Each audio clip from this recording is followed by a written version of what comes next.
ಬಹಳ ಸಂತೋಷ. ಇವತ್ತು ನೀವೆಲ್ಲ ನಿಂಬೆ ನಾಡಿಗೆ ನನ್ನನ್ನ ಕರೆಸಿದ್ದೀರಿ. ನಾನು ಯಾವಾಗಲೂ ಒಂದು ಮಾತು ಹೇಳ್ತಾ ಇರ್ತೀನಿ, ಈ ವಿಜಯಪುರ ಜಿಲ್ಲೆ ನಿಂಬೆ ಹಣ್ಣಿನ ನಾಡಿಗೆ ಇಲ್ಲಿ ಬಂದು ಬಹಳ ದೊಡ್ಡ ಖ್ಯಾತಿಯನ್ನ, ಈ ಒಂದು ಹೆಸರನ್ನ ಪಡೆದಿದ್ದೀರಿ. ಬಹಳ ಇತಿಹಾಸವನ್ನ ಈಗಾಗಲೇ ಎಂ.ಬಿ. ಪಾಟೀಲ್ ಅವರು ಈ ದೇಶದ ಹೋರಾಟ, ಸಾಹಿತ್ಯ, ಪರಂಪರೆ, ಧಾರ್ಮಿಕ ಇವೆಲ್ಲ ಕೂಡ ಈಗಾಗಲೇ ಹೇಳಿದ್ರು. ನನಗೆ ಸನ್ಮಾನ ಮಾಡಬೇಕಾದ್ರೆ ಕಿತ್ತೂರು ರಾಣಿ ಚೆನ್ನಮ್ಮನ ಪ್ರತಿಮೆಯನ್ನು ಕೊಟ್ಟು ಒಂದ್ ಕಡೆ ಸನ್ಮಾನ ಮಾಡಿದ್ರು, ಮತ್ತೊಂದ್ ಕಡೆ ನಮ್ಮ ಜಿಲ್ಲಾ ಕಾಂಗ್ರೆಸ್ ಅಧ್ಯಕ್ಷರು ಗೋಲ್ ಗಂಬಸ್ ಕೊಟ್ಟು ಸನ್ಮಾನ ಮಾಡಿದ್ರು. ಇದೇ ನಮ್ಮ ಸರ್ಕಾರದ ಒಂದು ವೈಶಿಷ್ಟ್ಯ. ಎಲ್ಲ ಜಾತಿ, ಎಲ್ಲ ಧರ್ಮಗಳನ್ನ ಒಟ್ಟಿಗೆ ತೆಗೆದುಕೊಂಡು ಹೋಗ್ತಾ ಇರೋದೇ ಈ ಸರ್ಕಾರದ ಒಂದು ವಿಶೇಷವಾದಂತ ಶಕ್ತಿ ಅಂತೇಳಿ ನಾನು ಭಾವಿಸ್ಕೊಂಡಿದ್ದೇನೆ. ಈ ಮೂಲದಿಂದ ನಾವು ಬದುಕಿ ಈ ಕೆಲಸವನ್ನು ಮಾಡ್ತಾ ಇದ್ದೇವೆ. ಸರ್ವಜ್ಞ ಒಂದ್ ಕಡೆ ಅವರು ಮಾತು ಹೇಳ್ತಾರೆ. ಏನ್ ಹೇಳ್ತಾರೆ, ನೀವು ಬೆಳೆದಂತ ನಿಂಬೆ ಇದೆಯಲ್ಲ, ನಿಂಬೆಗಿಂ ಹುಳಿ ಇಲ್ಲ, ದುಂಬಿಗಿಂ ಕರಿ ಇಲ್ಲ, ಈ ಕಪ್ಪಿದೆಯಲ್ಲ, ಎಲ್ಲಾ ಕಪ್ಪುಗಳಕ್ಕಿಂತ ಬಹಳ ಶ್ರೇಷ್ಠವಾದಂತ ಕಪ್ಪು ದುಂಬಿಗಿಂ ಗಳಿ ಇಲ್ಲ ಅಂತ. ಶಂಭುಗಿನ್ನ ಅಧಿಕ ದೇವರಿಲ್ಲ. ಶಂಭು ಅಂದ್ರೆ ಶಿವ. ಎಲ್ಲ ನಮ್ಮ ಹಿಂದೂ ಧರ್ಮದಲ್ಲಿ ಎಲ್ಲಾ ದೇವರಿಗಿನ್ನ ದೊಡ್ಡ ದೇವರು ಯಾವ್ದಪ್ಪ ಅಂದ್ರೆ ಈಶ್ವರ ಅಂತೆ. ಅವನಿಗೆ ಶಂಭು ಅಂತ ಕರೀತಾರೆ. ಅಂದ್ರೆ ನಿಂಬೆಗೆ ಹುಳಿ ಇಲ್ಲ ಅಂದ್ರೆ ಎಲ್ಲಾ ಹುಳಿಗಳಕ್ಕಿಂತ ಶ್ರೇಷ್ಠವಾದಂತ ಹುಳಿ ಮಾವಿನ ಹುಳಿ. ಈ ಹುಳಿ ಎಲ್ಲದಕ್ಕೂ ಕೂಡ ಒಂದ್ ಕಡೆ ರುಚಿಗೆ, ಒಂದ್ ಕಡೆ ಪೂಜೆಗೆ, ಇನ್ನೊಂದ್ ಕಡೆ ದೃಷ್ಟಿ ತೆಗಿಲಿಕ್ಕೆ, ಎಲ್ಲದಕ್ಕೂ ಕೂಡ ನಾವು ಈ ನಿಂಬೆಹಣ್ಣ ಉಪಯೋಗಿಸ್ತೇವೆ. ಇದು ಬಹಳ ಶ್ರೇಷ್ಠವಾದಂತಹ ಹುಳಿ ಆ ನಿಂಬೆಹಣ್ಣಲ್ಲಿ ಇರ್ತದಂತೆ. ಕೊನೆಗೆ ಏನ್ ಹೇಳ್ತಾರೆ, ನಿಂಬೆಗಿಂ ಹುಳಿ ಇಲ್ಲ, ದುಂಬಿಗಿಂ ಕರಿ ಇಲ್ಲ, ಶಂಭುಗಿಂತ ಅಧಿಕ ದೇವರಿಲ್ಲ, ನಂಬಿಕೆಗಿಂತ ದೊಡ್ಡ ಗುಣ ಇಲ್ಲ ಅಂತ. ಎಲ್ಲಾ ಗುಣಗಳಕ್ಕಿಂತ ದೊಡ್ಡ ಗುಣ ಯಾವ್ದಪ್ಪ ಅಂದ್ರೆ ನಂಬಿಕೆ ಅಂತೆ. ಹಂಗೆ ಈ ಒಂದು ಬಿಜಾಪುರ ಮತ್ತು ಬಾಗಲಕೋಟ್ ಒಂದು ದೊಡ್ಡ ಜಿಲ್ಲೆ, ಒಂದೇ ಜಿಲ್ಲೆ ಎರಡು ಭಾಗ ಆಗಿದೆ.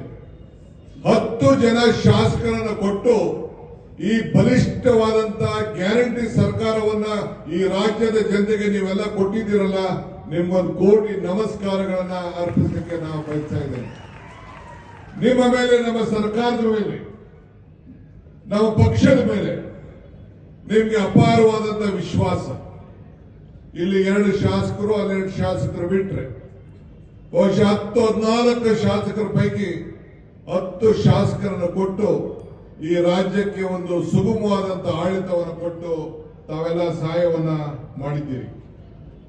ಇವತ್ತು ನಾವು KSRTC ಬಸ್ ಸ್ಟ್ಯಾಂಡ್ಗೆ ನಮ್ಮ ರಾಣಿ ಚೆನ್ನಮ್ಮನವರ ಹೆಸರನ್ನ ಇಟ್ಟಿದ್ದೇವೆ.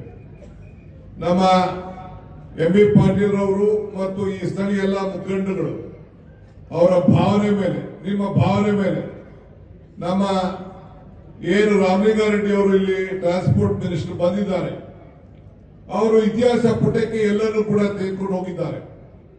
ಇಲ್ಲಿ ನಮ್ಮ ಬಿಜಾಪುರದಲ್ಲಿ ರಾಣಿ ಚೆನ್ನಮ್ಮ ಬಸ್ ಸ್ಟ್ಯಾಂಡ್ ಅಂತ ಹೆಸರಿಟ್ಟಿದ್ದಾರೆ. ದೇವರಿಪ್ಪೆರ್ಗೆಯಲ್ಲಿ ಮಡಿವಾಳ ಮಾಚೆಯನ್ನ ಹೆಸರನ್ನ ಇಟ್ಟಿದ್ದಾರೆ. ಸುರ್ಪುರದಲ್ಲಿ ರಾಜ ವೆಂಕಟಪ್ಪ ನಾಯಕ ಹೆಸರನ್ನ ಇಟ್ಟಿದ್ದಾರೆ. ಸಿಂದಗಿಯಲ್ಲಿ ಚನ್ನವೀರ ಸ್ವಾಮೀಜಿ ಅವರ ಹೆಸರನ್ನ ಇಟ್ಟಿದ್ದಾರೆ.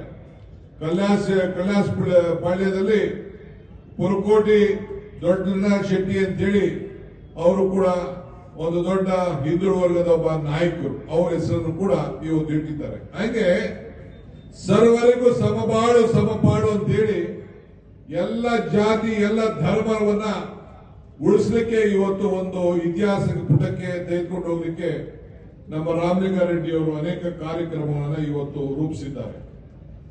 ಇವತ್ತು ನಾವೆಲ್ಲ ಅನೇಕ ಹಿರಿಯರ ವಿಚಾರಗಳನ್ನು ನಾವೆಲ್ಲ ಮಾತಾಡಿದ್ದೇವೆ. ಸಂಗೊಳ್ಳಿ ರಾಯನ ವಿಚಾರ ಮಾತಾಡಿದ್ದೇವೆ.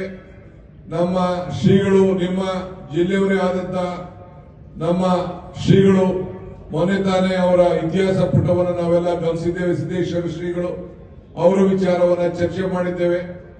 ಬಸವಣ್ಣನ ಪುಣ್ಯಭೂಮಿ ಇದು. ಹಿಂಗೆ ಇತಿಹಾಸಕಾರರ ಸಾಹಿತ್ಯದಿಂದ ಪುಣ್ಯಭೂಮಿ ಇದು. ಎಲ್ಲ ಧರ್ಮದವರು ಕೂಡ ಇಲ್ಲಿ ಏನು ಒಂದು ಇತಿಹಾಸದ ಇಲ್ಲಿ ಗೋಲ್ಗುಂಬಸ್ ಇದೆ.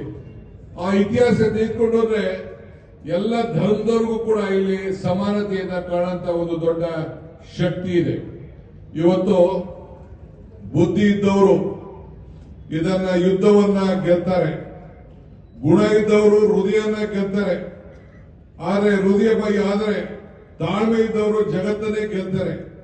ಹಂಗೆ ಇವತ್ತು ಶ್ರೀಗಳು, ಅನೇಕ ಶ್ರೀಗಳು ಈ ಬಸವಣ್ಣನ ನಾಡಿನಲ್ಲಿ ಎಲ್ಲ ಧರ್ಮ ಎಲ್ಲ ಜಾತಿಗೂ ಕೂಡ ಸರ್ವರಿಗೂ ಒಗ್ಗಟ್ಟಿನಿಂದ ನಮ್ಮ ಕುವೆಂಪುರವರು ಹೇಳಿದಂಗೆ ಇದೊಂದು ಬಿಜಾಪುರ ಮತ್ತು ಬಾಗಲಕೋಟೆ ಜಿಲ್ಲೆ ಇದೊಂದು ಶಾಂತಿಯ ತೋಟ. ನಿಮ್ಮ ಯಶಸ್ಸು ನಿಮ್ಮ ಸಂಕಲ್ಪದಲ್ಲಿ ನಾವೆಲ್ಲ ಒಟ್ಟಿಗಾಗಿ ನೀವೇನು ಆಲೋಚನೆಯನ್ನು ನೀವು ಮಾಡ್ತಾ ಇದ್ದೀರಿ. ಇವತ್ತು ನಮ್ಮ ಸರ್ಕಾರ ಕೆಲಸವನ್ನ ಮಾಡ್ತಾ ಇದೆ. ಅನೇಕ ಮಠಮಾನ್ಯಗಳು ಕೂಡ ಇವತ್ತು ಎಲ್ಲ ಧರ್ಮದವ್ರಿಗೂ ಕೂಡ ಸಮಾನತೆಯನ್ನ ಇವತ್ತು ಮಾಡಿಕೊಂಡು ಇದೊಂದು ಧಾರ್ಮಿಕ ಮತ್ತು ಸಾಂಸ್ಕೃತಿಕ ಕೇಂದ್ರ ಅಂತೇಳಿ ನಾನು ಭಾವಿಸ್ಕೊಂಡಿದ್ದೇನೆ. ಇವತ್ತು ಬಹಳ ದೊಡ್ಡ ಜನ್ಮಭೂಮಿ. ಹಿಂದೆ ಕೂಡ ನಾನು ಶಿವಾನಂದ ಪಾಟೀಲ್ ಕ್ಷೇತ್ರಕ್ಕೆ ಆ ಪವಿತ್ರವಾದಂತಹ ಭೂಮಿಗೆ ಭೇಟಿ ಮಾಡುವಂತ ಒಂದು ಭಾಗ್ಯ ಇತ್ತು. ಇವತ್ತು ನಮ್ಮೆಲ್ಲ ಶಾಸಕರು ಈ ಜಿಲ್ಲೆಯಲ್ಲಿ ಒಟ್ಟಾಗಿ ಸೇರಿ ಇವತ್ತು ಅಭಿವೃದ್ಧಿಯ ಕೆಲಸ ಈ ಕಾಲದಲ್ಲಿ ನಿಮ್ಮೆಲ್ಲರೂ ಕೂಡ ನಿಮ್ಮ ಏನು ಹಿಂದೆ ಇದೊಂದು ಒಣಭೂಮಿ ಅಂತ ಏನು ನಾವು ಕರಿತಾ ಇದ್ದೋ ಅದಕ್ಕೆ ಒಂದು ಮುಕ್ತಿ ಕೊಡುವಂತ ಕೆಲಸ 16 ವರ್ಷದಿಂದ ಇವತ್ತು ನಮ್ಮ ಶಾಸಕರು ನಮ್ಮ ಮುಖಂಡರುಗಳು ಇವತ್ತು ಮಾಡಿಕೊಂಡು ಬರ್ತಾ ಇದ್ದಾರೆ. ಅನೇಕ ನಿಮ್ಮೆಲ್ಲರ ಕನಸು ದೊಡ್ಡದಾಗಿರ್ಬೋದು, ಆದ್ರೆ ಅವರು ನಮ್ಮ ಶಾಸಕರು ಮಾಡ್ತಾ ಇರುವಂತ ಪ್ರಯತ್ನ ಇದೆಯಲ್ಲ, ಆ ಪ್ರಯತ್ನ ನಿಮ್ಮೆಲ್ಲರ ಬದುಕಿನಲ್ಲೂ ಕೂಡ ಇವತ್ತು ಕಬ್ಬು ಇರ್ಬೋದು, ನಿಂಬೆಹಣ್ಣು ಇರ್ಬೋದು, ದ್ರಾಕ್ಷಿ ಇರ್ಬೋದು, ಎಲ್ಲ ಪದಾರ್ಥಗಳನ್ನ ಇವತ್ತು ಬೆಳೆದು ಈ ರೈತನ ಬದುಕನ್ನ ಹಸನು ಮಾಡಲಿಕ್ಕೆ ಇವತ್ತು ಪ್ರಯತ್ನವನ್ನ ಮಾಡ್ತಾ ಇದ್ದಾರೆ. ಬಾಬಾ ಸಾಹೇಬ್ ಅಂಬೇಡ್ಕರ್ ಹೇಳ್ತಾರೆ, ಇತಿಹಾಸವನ್ನ ಮರ್ತವನು ಇತಿಹಾಸವನ್ನ ಸೃಷ್ಟಿ ಮಾಡಲಿಕ್ಕೆ ಸಾಧ್ಯ ಇಲ್ಲ ಅಂತೇಳಿ. ಹಂಗೆ ಇವತ್ತು ಇತಿಹಾಸ ಪುಟಕ್ಕೆ ನಾವು ಮರ್ತರೆ ನಮ್ಗೆ ಬಹಳ ಈ ಒಂದು ಯಾರ್ಯಾರು ನಮ್ಗೆ ಸಹಕಾರವನ್ನು ಕೊಟ್ಟರು ಅವ್ರನ್ನೆಲ್ಲ ನೆನೆಸ್ಕೊಳ್ಬೇಕು ಅಂತೇಳಿ ಇವತ್ತು ನಮ್ಮ ಜಿಲ್ಲಾ ಎಲ್ಲ ಮುಖಂಡರುಗಳು ಹಿರಿಯರನ್ನ ಇವತ್ತು ಕರೆಸಿ ಅವರಿಗೆ ಸನ್ಮಾನ ಕೂಡ ಇವತ್ತು ಮಾಡೋದನ್ನ ಇವತ್ತು ನಾವೆಲ್ಲ ಗಮನಿಸಿದ್ದೇವೆ. ಮರಕ್ಕೆ ಬೇರು ಎಷ್ಟು ಮುಖ್ಯನೋ ಮನುಷ್ಯನಿಗೆ ನಂಬಿಕೆ ಕೂಡ ಅಷ್ಟೇ ಮುಖ್ಯ. ಹಂಗೆ ಇವತ್ತು ನಮ್ಗೆ ದೇವರು ಕೊಟ್ಟಿರೋದು 2 ಆಯ್ಕೆ, ಒಂದು ಕೊಟ್ಟು ಹೋಗೋದು, ಒಂದು ಬಿಟ್ಟು ಹೋಗೋದು. ಆದ್ರಿಂದ ಇವತ್ತು ನಾವೆಲ್ಲ ಈ ಸಂದರ್ಭದಲ್ಲಿ ನಮ್ಮ ಸರ್ಕಾರಕ್ಕೆ ಇದ್ದಂತ ಸಂದರ್ಭದಲ್ಲಿ ನಿಮ್ಮೆಲ್ಲರ ಸೇವೆಯನ್ನ ಮಾಡಿಕೊಂಡು ನಾವು ಬರ್ತಾ ಇದ್ದೀನಿ. ಎಲೆಕ್ಷನ್ ಟೈಮಲ್ಲೂ ನಾನು ಕೆಲವು ಕ್ಷೇತ್ರಗಳಿಗೆ ನಾನು ಬಂದಿದ್ದೇನೆ. ಬಂದಾಗ ಒಂದು ಮಾತು ಹೇಳಿದೆ, ಕಮಲ ಕೆರೆಯಲ್ಲಿದ್ದರೆ ಚಂದ, ತೆನೆ ಹೊಲದಲ್ಲಿದ್ದರೆ ಚಂದ, ಈ ದಾನ ಧರ್ಮ ಮಾಡುವ ಕೈ ಅಧಿಕಾರದಲ್ಲಿದ್ರೆ ಮಾತ್ರ ಚಂದ ಅಂತ ಒಂದು ಮಾತನ್ನು ಹೇಳಿದ್ದೇನೆ.